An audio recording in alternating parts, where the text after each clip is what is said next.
Hello साथियों, welcome back to my YouTube channel and application पर आप देख रहे हैं आईएनएम यानी भारतीय राष्ट्रीय आंदोलन का बेहतरीन श्रृंखला, जिसमें आज हम लोग पहुंच चुके हैं टॉपिक नंबर 10 पर। जी हाँ, टॉपिक नंबर 10 में क्या है तो आपको अब अधिवेशन कराया जाएगा। अधिवेशन शुरू हो चुका है और आज डे 2 में हम लोग अधिवेशन नंबर कौन कौन सा जानेंगे। तो आज हम लोग अधिवेशन जानेंगे तीसरा अधिवेशन, चौथा अधिवेशन और पांचवा अधिवेशन। यानी अधिवेशन यानी भारतीय राष्ट्रीय कांग्रेस का जो श्रृंखला के तहत 1947 तक अधिवेशन लगातार चला, बीच बीच में कुछ कुछ गैप के साथ, उन सभी श्रृंखला को हम लोग लगातार देखेंगे इस सेशन में। तो चलिए शुरू करते हैं आज का बेहतरीन क्लास। चलिए देखते हैं ये तीसरा अधिवेशन। आपको पता है कि 1885 ईस्वी में अधिवेशन शुरू होता है। कहां से शुरू होता है तो बॉम्बे से। पहला बॉम्बे याद रखना है। दूसरा क्या है 1886 ईस्वी में कहां पर हुआ, कोलकाता में। ठीक है। तीसरा अधिवेशन 1887 ईस्वी में कहां पर हुआ, मद्रास में। तो सबसे पहले तो यही क्वेश्चन पूछा जाता है कि 1887 ईस्वी में कहां पर अधिवेशन हुआ था, तो मद्रास में। यह भी पूछा जाता है मद्रास का जो भारतीय राष्ट्रीय कांग्रेस का सम्मेलन था वो किस ईस्वी में हुआ था। तो आपसे पूछा जाता है क्या 1887 ईस्वी आपका आंसर होगा। आपसे यह भी क्वेश्चन पूछा जाता है कि मद्रास में कितने बार भारतीय राष्ट्रीय कांग्रेस का अधिवेशन हुआ है। हमने पिछले क्लास में आपको बताया था। हम उम्मीद करेंगे कि आप हमें कमेंट करके जल्दी से बताइएगा कि मद्रास में कुल कितने बार भारतीय राष्ट्रीय कांग्रेस का अधिवेशन हुआ था। कमेंट करिए, कमेंट जल्दी जल्दी करना है आपको। तो चलिए शुरू करते हैं आज का ये श्रृंखला, जिसमें हम लोग 1887 ईस्वी का अधिवेशन, जिसे मद्रास अधिवेशन कहेंगे, याद रखना है। इसका अध्यक्ष था, कौन थे तो बदरुद्दीन तैयबजी। याद रखना है आपको। तीसरा अधिवेशन का अध्यक्ष बदरुद्दीन तैयबजी आपको ध्यान में रखना है। पहला अधिवेशन का अध्यक्ष आपको याद रखना है, दूसरे का भी अध्यक्ष याद रखना है, और तीसरे में आपको ये याद रखना है क्या, तो ध्यान में रखना है आपको बदरुद्दीन तैयबजी तीसरे अधिवेशन की अध्यक्षता करते हैं। आपको हमने बताया है कि सभी जो अधिवेशन हुआ करते थे वह दिसंबर महीने में ही हुआ करते थे, और दिसंबर महीने के लास्ट दिनों में हुआ करते थे। इसीलिए यहां भी आपको ध्यान में रखना है 27 से लेकर 30 दिसंबर 1887 ईस्वी में मद्रास में अधिवेशन का आयोजन होती है, जिसका अध्यक्षता कौन करते हैं, तो आपको ध्यान में रखना है बदरुद्दीन तैयबजी। आपको बिल्कुल स्पष्ट रूप से ध्यान में रखना है। याद हो गया। तो चलिए इससे जुड़े हुए जो फैक्ट्स हैं, जो अलग अलग एग्जामिनेशन में पूछा गया है, वो लाइन हमने यहाँ पर आप सभी के लिए प्रस्तुत किया है। ध्यान दीजिएगा। बदरुद्दीन तैयबजी कांग्रेस के प्रथम मुस्लिम अध्यक्ष थे। लाखों बार ये क्वेश्चन पूछा गया है कि भारतीय राष्ट्रीय कांग्रेस का प्रथम मुस्लिम अध्यक्ष का नाम आपसे पूछा जाता है।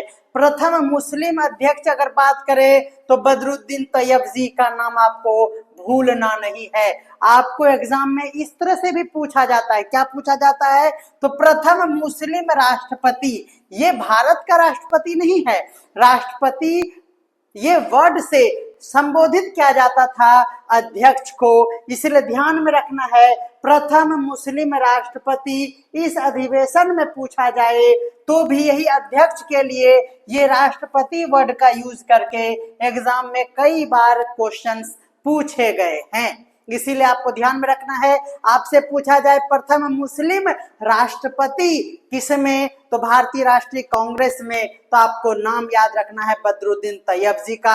आपसे पूछा जाए प्रथम मुस्लिम अध्यक्ष तो भी आपको नाम याद रखना है बदरुद्दीन तैयबजी। अब आपको यह ध्यान में रखना है कि इसमें हर एक वर्ग को, जी हाँ, हर एक जाति के वर्ग को आपको ध्यान में रखना है कि यहाँ पर क्या दिया गया, स्थान दिया गया भारतीय राष्ट्रीय आंदोलन में। आपको इसका उद्देश्य भी पूछा जाता है क्यों ऐसा किया गया? तो याद रखना है कि मुस्लिम समुदाय को उसमें उसकी भागीदारी सुनिश्चित करने के लिए उसमें स्थान दिया गया भारतीय राष्ट्रीय कांग्रेस में। यह बातें यहाँ से स्पष्ट होता है कि यहाँ पर बदरुद्दीन तैयब जी कांग्रेस की अध्यक्षता करते हैं और वो मुस्लिम अध्यक्ष पहले होते हैं। इसमें राजनीतिक ध्यान में रखना है, यह अधिवेशन भारतीय राजनीति में धार्मिक समरसता और एकता का प्रतीक बनता है।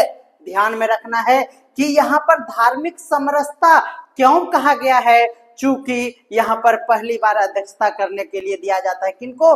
मुस्लिम समुदाय को, जिसका नेतृत्व और अध्यक्षता करते हैं बदरुद्दीन तैयब जी ने। ध्यान में रखना है। और यह धार्मिक समरसता के साथ एकता की भावना को बढ़ावा देने के लिए ऐसा कदम उठाया जाता है। अधिवेशन का संदेश ही यह होता है कि भारतीय राष्ट्रीयता धर्म से ऊपर है, यानी हम हिंदू धर्म मुस्लिम धर्म को ना कह के हम बस एक ही धर्म है, वो है राष्ट्र धर्म और राष्ट्र धर्म को ऊपर उठाकर दिखाने के लिए ही ऐसा कदम उठाया गया था। ये बातें आपसे क्वेश्चन में पूछे जाते हैं कि 1887 का तृतीय अधिवेशन का संदेश क्या दिया गया था इसके तहत? तो भारतीय राष्ट्रीय धर्म से ऊपर है। यह बातें आपको ध्यान में रखना है। आप अगर YouTube पर लाइव देख रहे हैं तो चैनल को सब्सक्राइब कर ले, क्योंकि ये थ्योरी के साथ MCQs की क्लास है जिसमें आपका टेस्ट भी होगा। ये थ्योरी है, इसी के जस्ट बाद इसी सेशन में इसी लाइव क्लास में आपको क्वेश्चंस भी पूछे जाएंगे। तो कमेंट अगर करना चाहते हैं तो आप चैनल को सब्सक्राइब कर लें। सब्सक्राइब करने के बाद ही आपका कमेंट बॉक्स इनेबल होता है, आप सब कमेंट करने योग्य बन जाते हैं। चलिए, तो याद रखना है, बहुत इंपॉर्टेंट ये लाइन है कि इस अधिवेशन में, किस अधिवेशन में? मद्रास के अधिवेशन में। कब हुआ था मद्रास में पहला अधिवेशन? तो 1887 ईस्वी में हुआ था। उसमें दक्षिण भारत से सबसे बड़ी संख्या में प्रतिनिधियों ने भाग लिया था। जी हाँ, दक्षिण भारत के लोगों को इसमें ज्यादा सम्मिलित किया गया था और यही अधिवेशन है जहां पर सबसे ज्यादा दक्षिण भारतीय सदस्य इसमें भाग लिए थे। कंप्यूटर बंद कर दीजिए, ये वाला ऑन है, ठीक है? तो भाग लिया था, ये बात ध्यान में रखना है। दक्षिण भारत की अगर बात हो तो ध्यान में रखना है कि इसमें तृतीय अधिवेशन जो मद्रास में हुआ था 1887 ईस्वी में, इसमें दक्षिण भारतीय लोगों का ज्यादा संख्या था। मुस्लिम प्रतिनिधियों की भी भागीदारी इसमें बढ़ाया गया। ये बल इसमें दिया गया कि भारतीय राष्ट्रीय कांग्रेस में मुस्लिम प्रतिनिधियों की संख्या ज्यादा हो। कौन है? माउस हिलाइए जी।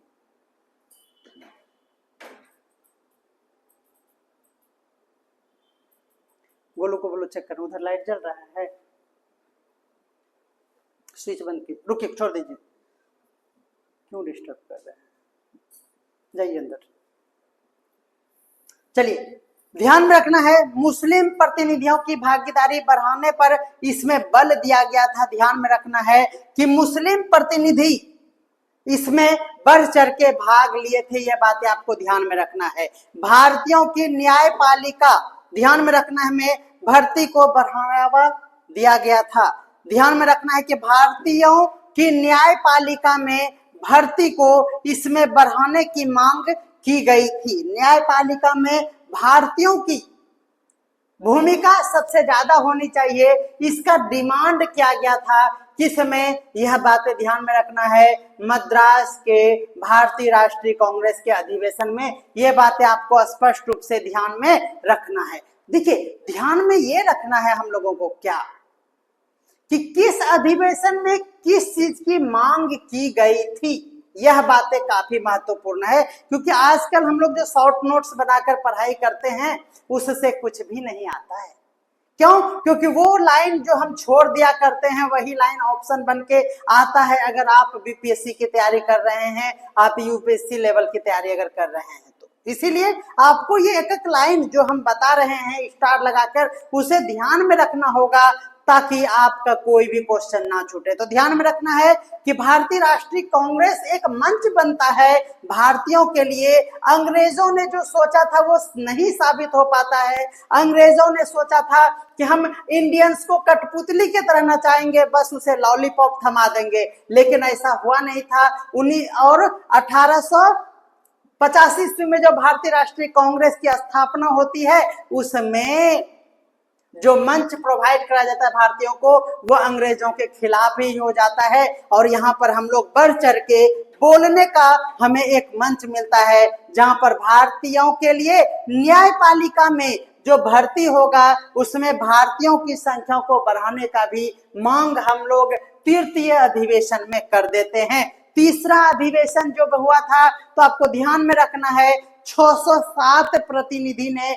इसमें हिस्सा लिया था। कितना? 607। आपको प्रथम अधिवेशन में हमने बताया था कि प्रथम अधिवेशन में 72 प्रतिनिधियों ने भाग लिया था। क्या आप हमें कमेंट करके बता सकते हैं द्वितीय अधिवेशन में कितना प्रतिनिधि ने भाग लिया था? जल्दी से कमेंट कीजिएगा। द्वितीय अधिवेशन में कितने प्रतिनिधियों ने भाग लिया था? प्रथम में 72 और तृतीय में 607। आपको ध्यान में रखना है। मुस्लिम अध्यक्ष का चुनाव कांग्रेस में धर्मनिरपेक्षता को प्रदर्शित करने के लिए ही किया गया था। यह बातें भी आपको स्पष्ट रूप से समझ में आ गया होगा। ध्यान में रखना है प्रस्तावों में लोक सेवा सुधार नोट किया जाए। इस अधिवेशन में प्रमुख मांगे कौन कौन सी थी, यह नोट किया जाए। पहला था कि लोक सेवा में सुधार, दूसरा वित्तीय मामलों में पारदर्शिता, तीसरा शिक्षा के क्षेत्र में समानता होनी चाहिए। यह 3 मांगे इस अधिवेशन के प्रमुख मांगों में से है। ध्यान में रखना है। कांग्रेस को राष्ट्रीय मंच पर मुसलमानों के विश्वास की परीक्षा के रूप में इस अधिवेशन को देखा जाता है। यहाँ पर आपको एकदम स्पष्ट रूप से समझ में आ रहा है कि इसका अधिवेशन का मुख्य थीम क्या रहा था। बदरुद्दीन तैयब जी ने अंग्रेजों से अपील किया, क्या किया कि भारतीयों को आत्मनिर्भर बनने का एक अवसर दिया जाए। यह आपसे पूछा गया है बीपीएससी के द्वारा, क्या कि आपको यह पूछा गया है कि किस अधिवेशन में यह कहा गया कि भारतीयों को आत्मनिर्भर बनने के लिए अवसर प्रदान किया जाए। तो आपके ऑप्शन में रह सकता है अधिवेशन का नाम, प्रथम अधिवेशन, द्वितीय अधिवेशन, तृतीय अधिवेशन। यह भी रह सकता है कि मद्रास अधिवेशन, बॉम्बे, कोलकाता अधिवेशन, इस तरह से रह सकता है। तो आपको ध्यान में रखना है प्रथम मद्रास अधिवेशन, जी हाँ 1887 ईस्वी, ये भी आपको ध्यान में रखना है। ठीक है, चलिए कांग्रेस ने पहली बार यहाँ पर वर्गीय एकता दैट इज क्लास यूनिटी की बात किया था। ये बातें भी स्पष्ट रूप से आपको ध्यान में रखना है। तैयब जी ने कहा कि कांग्रेस का उद्देश्य ब्रिटिशर्स का विरोध करना नहीं है।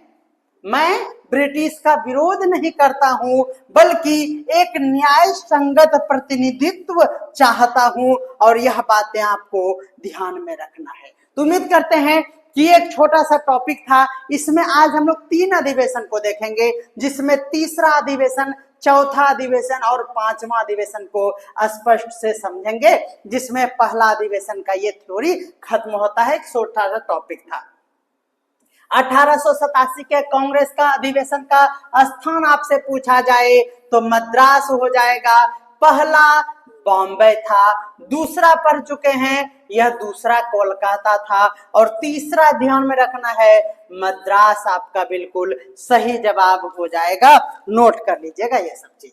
अगर आप नोट करने से बचना चाहते हैं तो हमारा पेड कोर्स ज्वाइन कीजिए, जहां पर आपको मिलेगा प्रिंटेबल पीडीएफ। इस पीडीएफ को भी आपको हमारे टेलीग्राम चैनल पर शेयर किया जा रहा है। आज से ही आपको टेलीग्राम पर अपडेट मिलता रहेगा, तो आप हमारे टेलीग्राम चैनल का लिंक जो कि आपको डिस्क्रिप्शन में मिलता है, वहां पर जाकर डाउनलोड करें और टेलीग्राम से पीडीएफ को डाउनलोड करके आप बेहतर से बेहतर एजुकेशन प्राप्त कर सकते हैं। ध्यान में रखना है 1887 के कांग्रेस अधिवेशन के अध्यक्ष 1887, 85, 86, 87 यानी तीसरा अधिवेशन में बदरुद्दीन तैयबजी आपको ध्यान में रखना है। 1887 के कांग्रेस अधिवेशन में बदरुद्दीन तैयबजी का अध्यक्ष बनना किसका प्रतीक था? आपको हमने बताया था कि यह अध्यक्ष मुस्लिम अध्यक्ष थे और ये प्रथम मुस्लिम अध्यक्ष भी थे और इसे प्रथम मुस्लिम राष्ट्रपति कह के संबोधित किया गया था। तो दोनों बातें आपको ध्यान में रखना है। तो यहाँ पर देखिए, आपको हमने पढ़ाया कि यहाँ पर राष्ट्रीय जो धर्म है वह नहीं, भारतीय राष्ट्रीयता जो है वह धर्म से ऊपर है, यह कहा गया था। ध्यान में रखना है, सामाजिक विभाजन की बात नहीं की गई थी, लेकिन इस अधिवेशन में वर्गीय एकता की बात की गई थी, धार्मिक समरसता और एकता की बात की गई थी। इसमें से सी नंबर को हटा देंगे, ए, बी और डी तीनों सही है। इसका मतलब हो गया कि इनमें से एक से अधिक ई नंबर आंसर आपका बिल्कुल सही हो जाएगा, ध्यान में रखना है। 1887 के कांग्रेस अधिवेशन का मुख्य संदेश क्या था? बस यही संदेश था। यहाँ भी आपको समझ में आएगा कि सामाजिक विभाजन को छोड़ देंगे, भारतीय राष्ट्रीयता धर्म से ऊपर है, यह संदेश है। वर्गीय एकता की बात की गई थी, धार्मिक समरसता और एकता की बात की गई थी। यहाँ भी आपका ई नंबर आंसर बिल्कुल सही होता हुआ दिख रहा है। नेक्स्ट देखिएगा, 1887 के कांग्रेस अधिवेशन में दक्षिण भारत से बड़ी संख्या में प्रतिनिधियों का भागीदारी का कारण आपको बताना है। भागीदारी का अगर कारण की बात करें तो क्या भारत में कांग्रेस की स्वीकार्यता को बढ़ाना? नहीं होगा। ब्रिटिश शासन का समर्थन तो हम करेंगे नहीं। उद्योग का विकास यहाँ पर यह संभव नहीं था। ये देखिए, दक्षिण भारत में कांग्रेस के स्वीकार्यता को बढ़ावा देना या फिर बढ़ाना, यही इसका उद्देश्य था। ध्यान में रखना है आप सभी को। नेक्स्ट है हमारा 1887 के कांग्रेस अधिवेशन में, नोट किया जाए, कांग्रेस अधिवेशन में न्यायपालिका में भर्ती बढ़ाने की मांग क्या था, इसका क्या महत्व है आपसे बताया गया। भर्ती को बढ़ाने का मांग जो किया गया था यही है कि इसमें भारतीयों के रक्षा का अधिकारों की रक्षा करना, बिल्कुल सही बात है। जहां न्यायपालिका है वहां पर न्यायपालिका के तहत आपके मूलभूत अधिकारों का रक्षा किया जाएगा, यही उद्देश्य था। और इसी उद्देश्य के कारण न्यायपालिका में भारतीयों की भर्ती को बढ़ाने का मांग किया गया था। ध्यान में रखना है। आपसे क्वेश्चन ये भी पूछा जाता है, न्यायपालिका में भारतीयों को अधिक से अधिक संख्या में भर्ती लेने का मांग किस अधिवेशन में किया गया था? तो आपका आंसर क्या होगा? आपका आंसर होगा मद्रास अधिवेशन 1887 का, भारतीय राष्ट्रीय कांग्रेस का अधिवेशन। 1887 के कांग्रेस अधिवेशन में कुल कितने प्रतिनिधियों ने भाग लिया था? तो आपको हमने याद कराया 607। प्रथम में लिया था कितना? ये बातें आपको ध्यान में रखना है, 72। एकदम सही है, कोई टेंशन नहीं है। मुस्लिम अध्यक्ष के चुनाव का कांग्रेस के दृष्टिकोण पर क्या प्रभाव पड़ा? ध्यान में रखना है कि कांग्रेस के दृष्टिकोण के बात अगर करें तो यहाँ पर धर्मनिरपेक्षता को प्रदर्शित करना ही मुस्लिम अध्यक्ष का चुनाव बतलाता है कि हम धर्मनिरपेक्षता का पालन करते हैं, ब्रिटिश शासन का समर्थन नहीं। उग्रवादी विचारधारा का तो यहाँ पर अभी कोई बात ही नहीं था। उग्रवादी विचारधारा 1905 ईस्वी के बाद से आया था। कानूनी चेतना का विस्तार करना बिल्कुल नहीं होगा, समझ में आ गया है। 1887 के अधिवेशन में लोक सेवा सुधार और शिक्षा में समानता की मांग किस ओर संकेत करता है या फिर क्या संकेत करता है? ध्यान में रखना है, यह क्या करता है? तो समान अवसर और पारदर्शिता को संकेत करता है।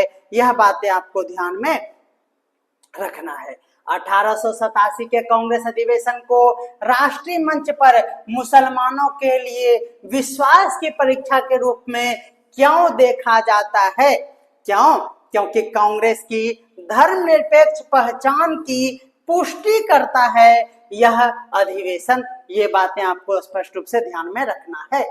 बदरुद्दीन तैयब जी कांग्रेस के किस अधिवेशन में पहले मुस्लिम राष्ट्रपति के रूप में चुने गए थे? तो याद रखना है 1887 का कहाँ का अधिवेशन? कलकत्ता नहीं, 1887 का मद्रास अधिवेशन आपको ध्यान में रखना होगा। समझ में आ गया? तो इस तरह से कुछ प्रश्न जो प्रीवियस ईयर में पूछे गए थे उसको हमने टॉपिक वाइज इस अधिवेशन में इंक्लूड किया। अब हम लोग अधिवेशन नंबर 4 में चलते हैं। चौथा अधिवेशन अब प्रारंभ होता है 1888 ईस्वी का। जी हाँ, 1888 ईस्वी का इलाहाबाद अधिवेशन। देखिए इलाहाबाद, देखिए ऐसे लिखते हैं ना ई, और इसी में ई को ऐसे नहीं करके हम ऐसे कर देंगे तो 8 हो जाएगा कि नहीं? तो इलाहाबाद में ये 8 ही तो दिखता है, यानी 8 से समझ जाइएगा 88, 8 8 8 इलाहाबाद। आपको हमने थोड़ा सा एक क्लू देते हुए इस चीज को याद करवा दिया। ध्यान में रखना है जॉर्ज यूल, याद रखना है क्या? जॉर्ज यूल ने इसकी अध्यक्षता किया था। जॉर्ज यूल कौन थे? ये अंग्रेज शासक थे। ध्यान में रखना है जॉर्ज यूल, आपसे क्वेश्चन पूछा जाता है, यह पहले अंग्रेज अध्यक्ष थे। आपसे क्वेश्चन पूछा जाता है प्रथम मुस्लिम अध्यक्ष, तो बदरुद्दीन तैयब जी। पहले अंग्रेज अध्यक्ष पूछा जाए तो आपको ध्यान में रखना है क्या? बोलिए। जॉर्ज यूल आपको ध्यान में रखना है। जॉर्ज यूल आपका बिल्कुल सही जवाब हो जाएगा। याद रखना है कि हमने आपको बताया कि दिसंबर महीने में ही इसका आयोजन हुआ करता था, और चौथा अधिवेशन याद रखना है 26 से 29 तक हुआ था। ये बातें आपको ध्यान में रखना है। इससे पहले 30 तक था, और उससे भी पहले 31 तारीख भी था। यहाँ पर 29 तारीख तक आ चुके हैं। 1888 ईस्वी आपको ध्यान में रखना है। जॉर्ज यूले पहले कांग्रेस अध्यक्ष थे जो एक अंग्रेज थे। इसे प्रथम अंग्रेज राष्ट्रपति भी कहेंगे। कोई दिक्कत है? बिल्कुल नहीं दिक्कत है। यह बीपीएससी ने देखिए ये राष्ट्रपति वाला क्वेश्चन पूछा है, बहुत ही लोकप्रिय प्रश्न है, ध्यान में रखना है। उमेश चंद्र बनर्जी के आग्रह पर इन्हें अध्यक्ष पद चुना गया था। देखिए ये क्वेश्चन पूछा गया है, हर एक पॉइंट आपको हमारे संस्था में यूनिक दिखेगा। देखिए आपसे एक बार क्वेश्चन पूछा गया है बीपीएससी के द्वारा कि किसके कहने पर, ऐसा ही बेतुका क्वेश्चन पूछा जाता है, किसके कहने पर क्या जॉर्ज यूले को अध्यक्ष चुना गया था? तो ध्यान में रखना है वह नाम है उमेश चंद्र बनर्जी के आग्रह पर ही इन्हें अध्यक्ष के रूप में चुना गया था। इसमें प्रतिनिधियों की बात करें तो 1248 आपका बिल्कुल सही हो जाएगा। चौथा अधिवेशन और 4 से डिविजिबल आपको ध्यान में रखना है। अंक 1248 आपको ध्यान में रखना है। भारतीय राष्ट्रीय कांग्रेस का यह चौथा अधिवेशन इलाहाबाद में हुआ था, और इलाहाबाद स्टेशन पर कांग्रेस अध्यक्ष जॉर्ज यूले का स्वागत किया गया था। बिल्कुल ये क्वेश्चन भी पूछा गया था। क्या क्वेश्चन पूछा गया था? आपसे पूछा गया था कि जॉर्ज यूले का स्टेशन पर जाकर स्वागत किसने किया था? बोलिए तो।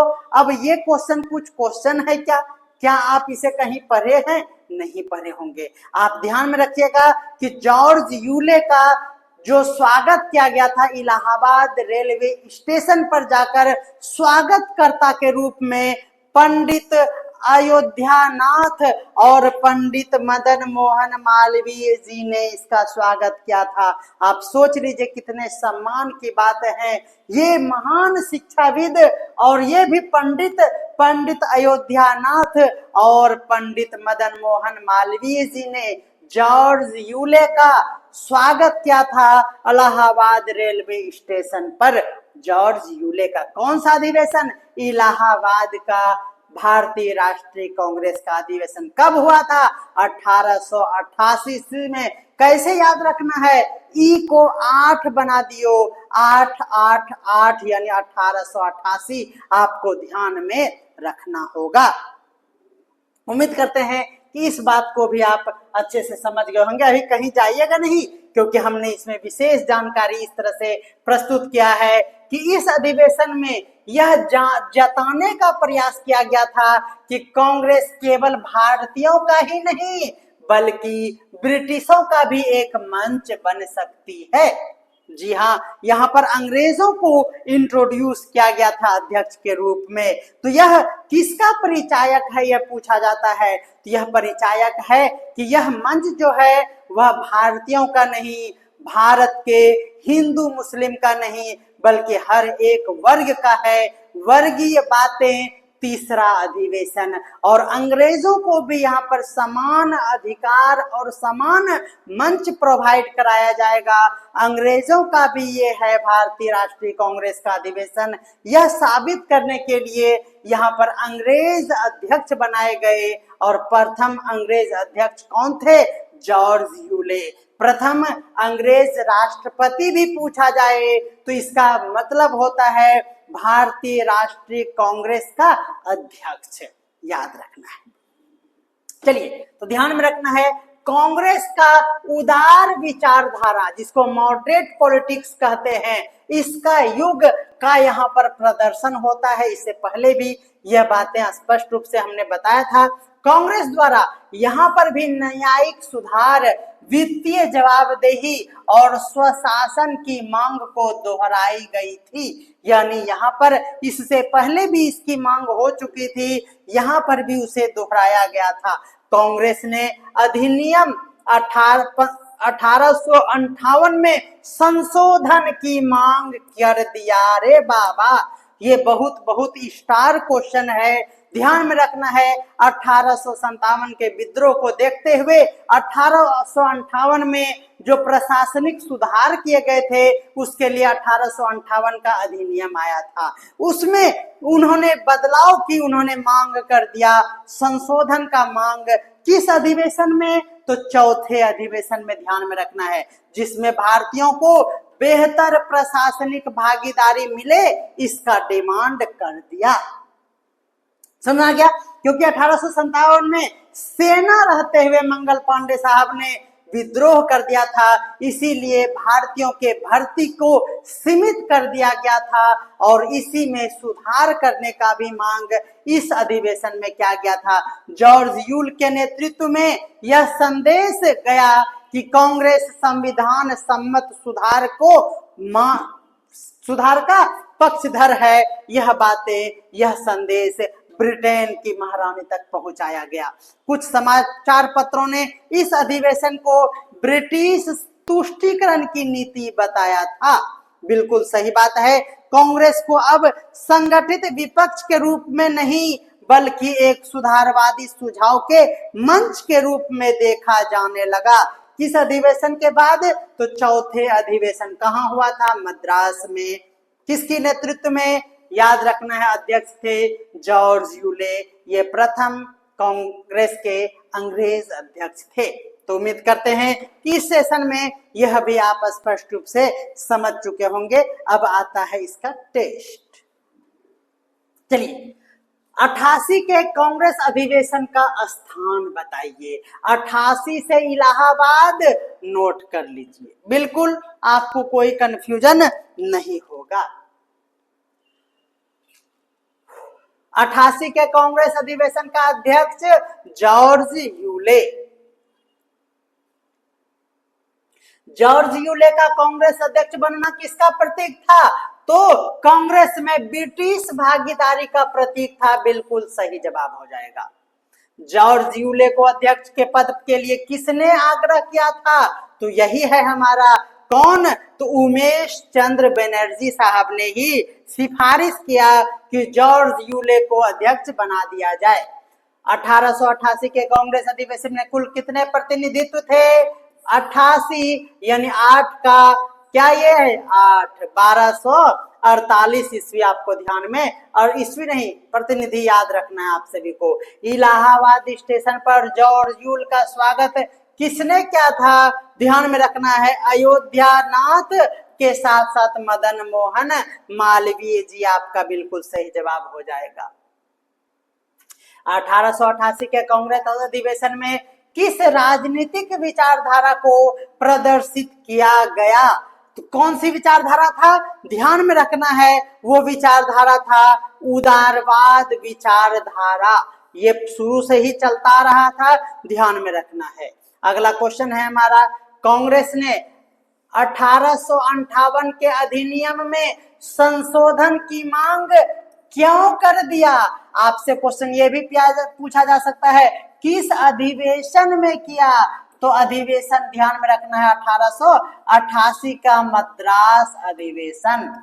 और क्यों क्या अगर आपसे पूछा गया है तो ध्यान में रखना है कि भारतीयों को प्रशासनिक भागीदारी बढ़ाने के लिए यह मांग किया गया था, ध्यान में रखना है। 1888 के कांग्रेस अधिवेशन में न्यायिक सुधार की मांग का क्या उद्देश्य था? तो वही न्यायपालिका में भारतीयों को अधिक भागीदार बनाया जाए, यही इसका क्या था? उद्देश्य था, ध्यान में आपको रखना है।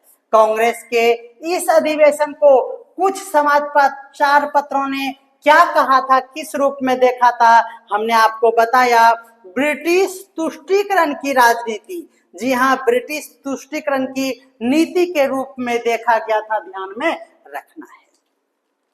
तो उम्मीद करते हैं कि आप चौथा अधिवेशन को भी भली भांति समझ चुके होंगे। हम लोग बुक में या किसी भी नेट पर, इंटरनेट पर छोटे छोटे फॉर्मेट में हम लोग देखते हैं, और जब उसको पढ़ते हैं तो हमें लगता है कि एग्जाम में कुछ छूट रहा है।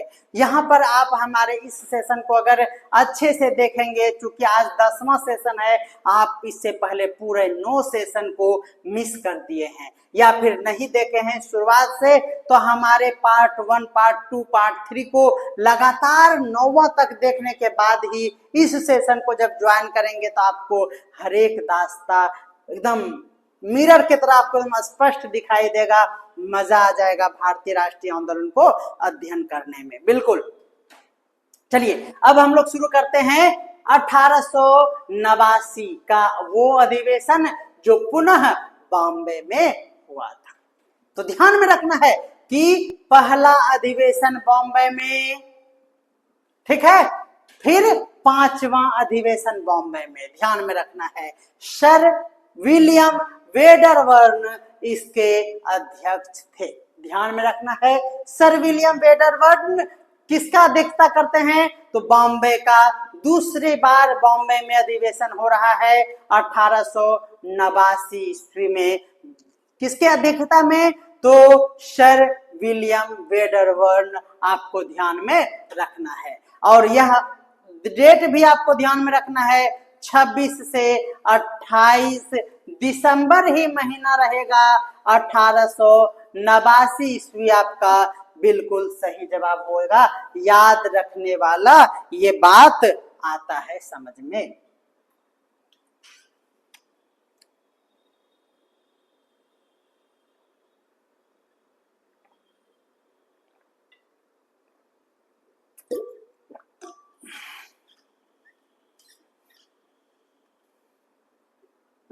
आपको कैसा लग रहा है हमारा? कोई कमेंट नहीं करते हैं, बहुत गलत बात। सब्सक्राइब करें, कमेंट करें। लाइव में हमारे साथ काफी स्टूडेंट साथी जुड़े हुए हैं, फिर भी कमेंट नहीं आ रहा है।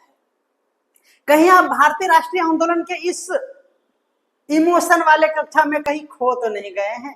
इसीलिए कमेंट कर दीजिए, है ना। हमें अच्छा लगता है जब हमारे साथ कमेंट में कोई जुड़ते हैं और कमेंट करते हैं कि हाँ अच्छा लग रहा है। हमें लगता है कि हम ऑफलाइन क्लास में पढ़ा रहे हैं और हमें और भी एनर्जी प्राप्त होता है और अच्छे से हम मेहनत कर पाते हैं। इसीलिए कमेंट बॉक्स को आप कमेंट से सुशोभित करें। वेडरवर्न, जी हाँ, सर विलियम वेडरवर्न के दूसरे अध्यक्ष के रूप में इसे देखा जाता है। अंग्रेज के रूप में यह दूसरा अध्यक्ष था। पहला अध्यक्ष जॉर्ज यूले, दूसरा अध्यक्ष सर विलियम वेडरवर्न। इससे पहले जो भी आप जानते थे सबको भूल जा, इसे पकड़ कर ही बस झूल जा, ध्यान में रखना है। जो ब्रिटिश सिविल सेवक थे, ध्यान में रखना है। आपसे क्वेश्चन ये पूछा गया है कई बार कि अंग्रेज जो सिविल सर्विस थे, सिविल सर्वेंट थे, उसका नाम बताइए। तो आपको ध्यान में रखना है अध्यक्ष के रूप में सर विलियम वेडरबर्न थे, जो एक सिविल सर्वेंट थे, ध्यान में आपको रखना है। और भारतीय स्वशासन का प्रबल समर्थक भी हुआ करता है। कौन जाने कौन सा क्वेश्चन आ जाए, इसीलिए इस बात को भी ध्यान में रखिएगा कि वह कौन सा अध्यक्ष, अंग्रेज अध्यक्ष थे जो हमारे भारतीय स्वशासन का प्रबल समर्थक हुआ करता था। आपका आंसर क्या होगा?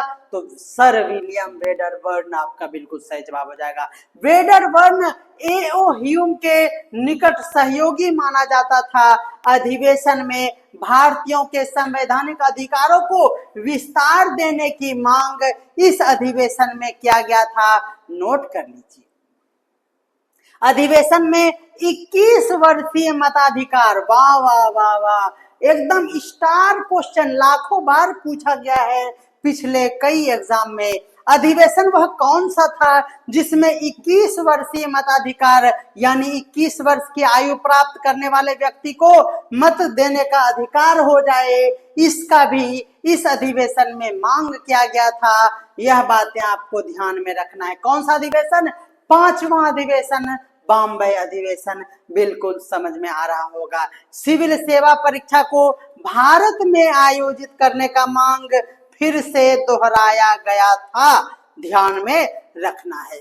अधिवेशन में ब्रिटिश सरकार से शासन में पारदर्शिता की भी मांग की गई थी। कांग्रेस की रणनीति अभी संवाद, याचिका और सुधार पर ही केंद्रित था। संवाद करेंगे, हम याचिका दायर करेंगे और उसमें सुधार की मांग करेंगे, लेकिन नर्म भाव से। अनुनय विनय की नीति, नरम दल, उदारवादी विचारधारा के साथ अभी भी कांग्रेस चलता है। बीच बीच में उछल कूद होता है, लेकिन उसका कुछ होता नहीं है 1905 ईस्वी तक, ध्यान में रखना है। अधिवेशन में शिक्षा पर पुनः विशेष बल दिया गया और महिलाओं की शिक्षा पर भी यहाँ चर्चा होती है।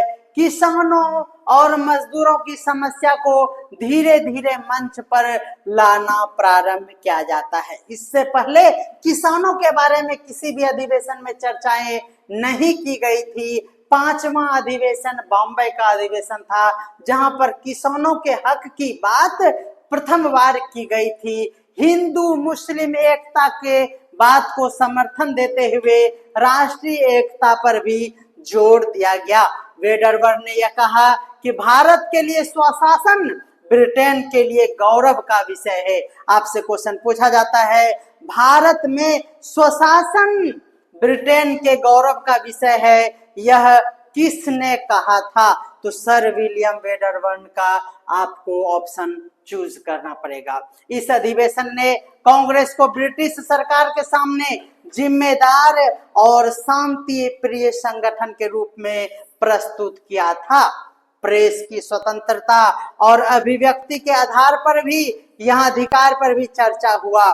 इस अधिवेशन में प्रांतवार प्रतिनिधि को, बिल्कुल ये बातें आपको फिर से नोट करना है, 5वां अधिवेशन, जहां पर क्या हुआ तो प्रांतवार प्रतिनिधि को व्यवस्थित तरीके से पहल किया जाए, यह मांग 5वें अधिवेशन में किया गया था। उम्मीद करते हैं कि आप 5वां अधिवेशन भी स्पष्ट रूप से समझ चुके होंगे।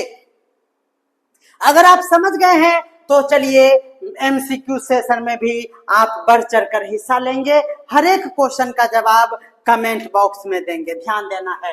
क्वेश्चन है हमारा 1889 ईस्वी 5वां अधिवेशन, 85, 86, 87, 88, 89, 89 बोले तो 5वां अधिवेशन बॉम्बे में आयोजित होता है और विलियम वेडरबर्न ने अध्यक्ष बनाने का के पीछे कौन सा सामाजिक और राजनीतिक कारक था? तो वही बातें हो जाएगी। ब्रिटिश भारतीय राजनीतिक संगठन को मजबूत, इस संवाद को मजबूत करने के लिए ही ब्रिटिशर को यहाँ पर क्या किया गया? अध्यक्षता सौंपी गई, ध्यान में रखना है। वेडरबर्न द्वारा स्वशासन को ब्रिटिश गौरव के रूप में देखने के लिए क्या संभावित कारण हो सकता है। तो बस सिंपल सा था, ब्रिटिश साम्राज्य की उदारता को प्रदर्शित करने के लिए बिल्कुल बी नंबर आपका सही हो जाएगा। आप इसका पीडीएफ लीजिए, है ना, और उसमें आप टेस्ट दीजिए। ये टेस्ट के मोड में आपको हमारे पेड कोर्स में मिलेगा। मिनिमम प्राइस, एकदम मिनिमम, आपके पॉकेट पर कोई भार नहीं पड़ेगा। बस एक सहयोग राशि है, कंटेंट बनाना, पीडीएफ बनाने में हमारा जो स्टाफ का खर्च आता है, बस उतना सहयोग राशि लेकर आपको प्रिंटेबल पीडीएफ प्रोवाइड कराया जाता है। आप हमें कॉल करें। जी हाँ, हमारा नंबर है 9525175737। कॉल करें, विशेष जानकारी और सहायता प्राप्त कर सकते हैं। चलिए, 1889 ईस्वी के अधिवेशन में महिलाओं के शिक्षा पर जोर देने का व्यापक प्रभाव क्या था, ध्यान में रखना है। चूंकि ये सामाजिक सुधार का दौर हुआ करता था, हमने आपको बताया कि सामाजिक सुधार किस तरह से हुआ। पिछले कई सेशन में हमने यहाँ पर चर्चा किया। सामाजिक सुधार आंदोलनों को प्रेरित करना ही इसका मुख्य उद्देश्य था, क्योंकि छोटे छोटे प्रश्न जो आप क्या करते हैं वह तो आप रट के पता कर सकते हैं। कुछ ऐसे प्रश्न जो बीपीएससी ने हर बार पूछा है और जहां पर आप हर बार मिस्टेक करके आते हैं, उसकी कंफ्यूजन को समाप्त करना ही हमारा उद्देश्य है। ब्रिटिश सरकार से शासन में पारदर्शिता की मांग कांग्रेस के किस राजनीतिक सोच को बतलाता है? तो ध्यान में रखना है, यही तो है सरकार के शासन में पारदर्शिता, यानी संवैधानिक सुधार और प्रशासनिक जवाबदेही को इस सोच को बतलाता है। ध्यान में रखना है, किसानों और मजदूरों के मुद्दों के मंच पर लाने के लिए कांग्रेस ने किस नई नीति का संकेत दिया? तो ध्यान में रखना है, कांग्रेस के जनाधार का विस्तार। बिल्कुल, कांग्रेस के जनाधार का विस्तार से ही किसानों और मजदूरों के मुद्दों को इस मंच पर लाया गया। बिल्कुल सही जवाब हो जाएगा। हिंदू मुस्लिम एकता पर जोर देने का क्या राजनीतिक महत्व था? तो बस हिंदू मुस्लिम एकता मतलब धार्मिक सौहार्द और राष्ट्रीय एकता का प्रतीक था। बिल्कुल सही जवाब हो जाएगा। प्रांतवार प्रतिनिधित्व की व्यवस्था कांग्रेस के संगठनात्मक संरचना पर क्या प्रभाव पड़ता है? प्रांतवार प्रतिनिधि का मतलब यह हुआ कि राजनीतिक समावेशिता और क्षेत्रीयता को संतुलित करना, यानी आपका बी नंबर आंसर बिल्कुल सही हो जाएगा। 1889 में कांग्रेस द्वारा सिविल सेवा परीक्षा भारत में आयोजित करने की मांग के पीछे कौन सा संवैधानिक तर्क दिया गया था? तो बस यही है कि अगर भारत में परीक्षाएं आयोजित होगी तो इसका मतलब हुआ कि भारतीय प्रशासनिक का भागीदारी उसमें बढ़ेगा। यही उद्देश्य हुआ करता था। ठीक है, चलिए, अधिवेशन में प्रेस की स्वतंत्रता और अभिव्यक्ति का अधिकार पर चर्चा क्यों महत्वपूर्ण था? क्यों? क्योंकि जैसे ही प्रेस की स्वतंत्रता और अभिव्यक्ति का अधिकार मिलेगा तो वहां पर हम लोग लोकतांत्रिक अधिकारों को स्थापित कर सकते हैं। लोकतांत्रिक अधिकार को बढ़ावा देने के लिए ही प्रेस की स्वतंत्रता और अभिव्यक्ति का अधिकार हमें चाहिए था। ध्यान में रखना है। विलियम वेडरबर्न के अध्यक्ष बनना कांग्रेस में धर्मनिरपेक्ष दृष्टिकोण का किस प्रकार से समर्थन करता है? तो धर्मनिरपेक्ष और उदारवादी दृष्टिकोण को समर्थन देता है। बिल्कुल ध्यान में रखना है। तो इस तरह से उम्मीद करते हैं कि आप स्पष्ट रूप से समझ चुके होंगे। हमारे इस पीडीएफ में आपको इस तरह से एक नोट्स मिलता है जहां पर आगे जो जो अधिवेशन हुआ है उसकी एक सूची जो आपको हमने यहाँ पर प्रोवाइड कराया है, आप स्क्रीनशॉट ले लीजिए। बिल्कुल आप स्क्रीनशॉट ले सकते हैं, इसे नोट कर सकते हैं या फिर प्रिंट करा सकते हैं। आप स्क्रीनशॉट ले लीजिए। यहाँ पर क्या है, तो ये डेट आपको देखना है। देखिए, सब अंतिम महीने में दिसंबर में ही आयोजित होता है। 28, 27, 29, 30 तारीख को ही होता है। और कहाँ होता है के साथ साथ ये अध्यक्ष है, बिल्कुल सही क्रम में आपको दिया हुआ है। आप इसका भी स्क्रीनशॉट ले लीजिए। चलिए जल्दी जल्दी स्क्रीनशॉट लेते चलिए।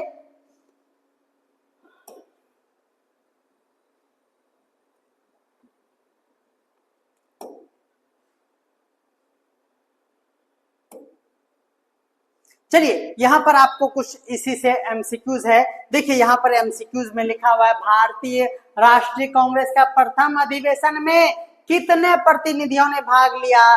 तो 72 प्रतिनिधि ने भाग लिया। बोलिए कोई दिक्कत है? अभी जितना भी कमेंट में आपको हम करने के लिए क्वेश्चन दिए हैं उसका जवाब यहाँ पर है। इलाहाबाद का जो अधिवेशन हुआ था उसमें कितना प्रतिनिधि? तो याद रखना है उसमें प्रतिनिधियों की संख्या यहाँ पर है क्या? तो 1248। हमने कहा था इलाहाबाद 8 मतलब 8, ध्यान में रखना है। भारतीय राष्ट्रीय कांग्रेस में किस अधिवेशन में लगभग 2000 प्रतिनिधियों ने भाग लिया? तो ध्यान में रखना है ये जो हमारा है ये तीनों, बॉम्बे वाला 90 में जो हुआ था कलकत्ता में, 93 में जो लाहौर में हुआ था, ये सभी में लगभग 2000 प्रतिनिधि थे। बोलिए बेहतरीन कंटेंट है कि नहीं है? बिल्कुल आपको स्पष्ट रूप से समझ में आ गया होगा। उम्मीद करते हैं कि आपको आज का श्रृंखला काफी जबरदस्त लगा होगा, कोई कमी नहीं रह गया होगा इसमें, आपको स्पष्ट रूप से समझ में आ रहा होगा। हमारा भारतीय राष्ट्रीय आंदोलन जो थ्योरी के साथ साथ एमसीक्यूज वाला सीरीज होता है, टॉपिक नंबर 10 चल रहा है और इसमें कांग्रेस के अधिवेशन को देख रहे हैं और ये तीसरा, चौथा और पांचवा अधिवेशन भी आज समाप्त होता है। तो पार्ट ये 2 था। पार्ट 1 में हमने फर्स्ट एंड सेकेंड को देखा था। पार्ट 3, जी हाँ, आपको पार्ट 3 कल 8 बजे लाइव में मिलेगा। याद रखना है टाइम, डेली लाइव आते हैं सुबह के 8 बजे, आपको बिल्कुल ध्यान में रखना है। तो मिलते हैं अगले क्लास में जल्दी। तब तक आपको अगर हमारा सेशन अच्छा लगता है और यहाँ तक आप पहुंच गए हैं तो एक बार आप अपने व्हाट्सएप पे सभी ग्रुप में शेयर कर दीजिए जहां भी जीके जीएस का सिलेबस होता है। तो मिलते हैं अगले क्लास में जल्दी, तब तक सभी को बाय बाय।